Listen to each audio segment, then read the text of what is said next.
Hello everyone, I'm recording this video as supporting material for my upcoming series on Kubernetes. Also, in my last video, which is this one here, I summarized my 9-episode Linux namespace series by creating a container without using Docker. But I didn't demonstrate any interesting use cases for that container, which is why I'm making this follow-up video. In this video, I'm going to set up a container, which I've actually already done here. And I'm going to have this container serve up a PHP website, as you can see over here. I won't use Docker. I will only use everything we've learned in our Linux namespace series. And if you find this video interesting, you can also check out part 2 of our video. Part 2 is only available for our paid YouTube members. And what we're going to do is we're going to set up one container for a REST API that reads from a MySQL database, and a second container with a PHP application that serves up the content of our REST API. But for this video, let's just focus on the basics. We're going to use a container to serve up a simple PHP website. And I've already recorded my experiment earlier today, so I will play that video right now. So let's go ahead and get started. I've got everything documented on this web page over here. And I have an Ubuntu machine that's out in the cloud. It's got 1 GB of memory. It's a single core CPU. And I have Ubuntu 24.04 installed on it. I've got both these terminal windows SSH'd into the same server, or into this server. And that's because in our experiment, we do need 2 terminal windows with 2 different users. I need terminal 1 to be the root user so that we can configure things in the host machine. And I'm going to use an unprivileged user in terminal 2. So that user being Evermite. And we're going to use this terminal to set up our container with the PHP website. At this point, there is an important note I want to point out. In all our previous videos, we've been using Ubuntu versions 22 or earlier. But in this video, we are using Ubuntu 24.04. The important point to note is that I think it's since Ubuntu 24 and upwards, they introduced a new kernel parameter called the app armor restrict unprivileged user namespace, or user NS. And what this property does is that it will restrict unprivileged users from creating user namespace. So if you really want to see that property, you can go into proc sys, and in the kernel directory, you can see the introduction of app armor. Let me just do an ls app star app armor user namespace, this one. So we can copy this and paste it. And you can see that it has been enabled. And this means that unprivileged users like this Evermite user cannot create a user namespace. Another way to find the value of all these parameters is you can do something like this command here. Use the sysctl, look at all parameters, but filter on just the ones that start with kernel period. Or maybe even easier, we'll just say star or app armor, or maybe even user NS.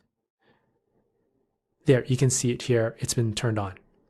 At this point, we have a few options to allow this terminal window to create user namespace.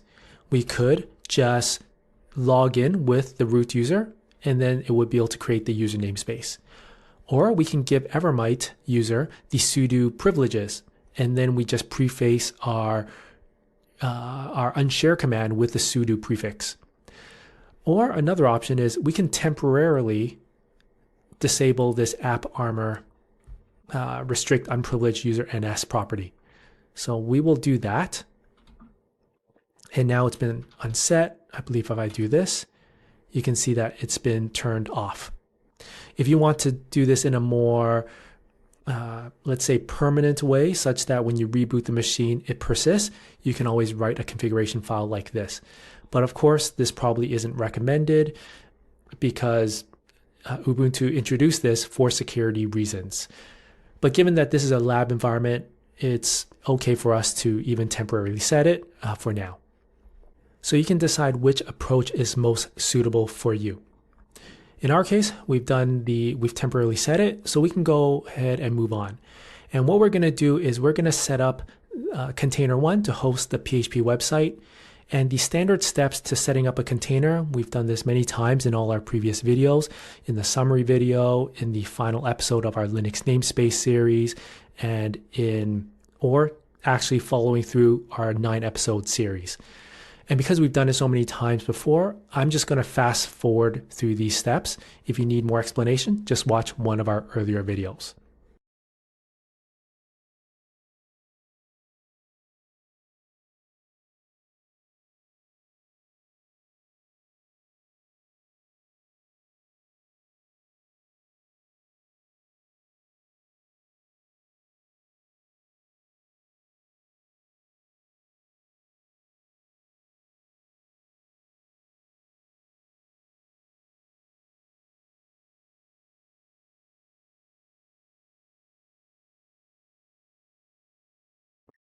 All right, so at this point, we've done the standard steps to set up our container, and we're about ready to install PHP into this container and serve up a website. To download PHP, we need to update the APK repositories with the correct and recent URLs to know where to download PHP. And that means we need access to this domain name. However, this container doesn't actually know about this URL or this domain name. It can't seem to resolve this domain name to an IP address. So we're going to cheat by adding an entry to our etc host file. So this host file right now doesn't have DLCDN Alpine Linux. We're going to add it here, which means we need to know the IP address that this domain name resolves to. And we can do that simply by doing this from our host machine. And let's grab this IP address, which maps to the Alpine domain name, echo like this. And we're going to add it to our host file like this. So now if we take a look at our host file, we've got that entry here. And now we should be able to update our APK repository definitions, then go ahead and download PHP. And let's download curl because it's useful to ping websites. And we'll make a simple PHP HTML web page that just says it is currently, and then prints the date in red. And we'll put it into the index.php file right in this directory here. And we'll use PHP to serve up a website on port 80. And we're going to allow any domain name or any IP address or domain name to be able to reference it, provided it's pointing to this actual server. And we'll do a quick curl test to make sure the website is up. So let's go ahead and run this code.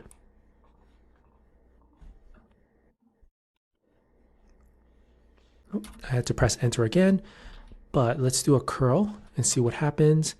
And there you go. You see that our PHP web page is being printed here. Let's do a quick modification to our index.php to make sure updates are taken.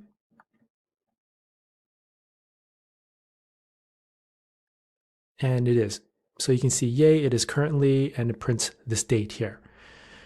And we can even access it from this host machine. So the IP address for this container, we chose it to be this. And you can see, yay, it is currently, and it prints this web page here. Great. So the next thing we want to do is we want to make this web page publicly available through our public IP address and through a web browser. This IP address actually reflects this machine right now. So if I do this, you can see that our IP address, the public IP address for this machine is 172.233.190.172. So that's here. But our the private IP address for this container, or let's do this.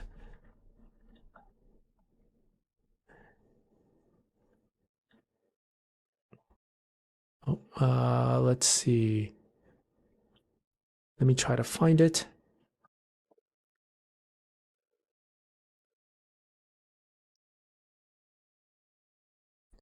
So the private IP address for our container is 172.16.220. So we need to do some network address translations to point from here on port 80 to this IP address on port 80. And we've explained that in episode 4 of our Linux namespace series, where we talk about IP tables and virtual Ethernet devices and other networking related content as it pertains to user namespace and containers. So if you need a refresh on that, just go ahead and watch that video. In the meantime, I provide you with the code here. So we just go ahead and take this and paste it into our host machine. And with that, if we hit refresh here, we should be able to see our web page. Hit refresh again. And there we go. Just like that, we have a container set up here that serves up a simple PHP website. So that's pretty much all there is for this video. If you need a more in-depth explanation of anything we've done, we explain this all in our Linux namespace series, which is 9 episodes. You can also just watch the summary episode for a slightly deeper explanation before you watch the full 5 or 6 hour series. The other thing you can do is you can consider watching part 2 of this video.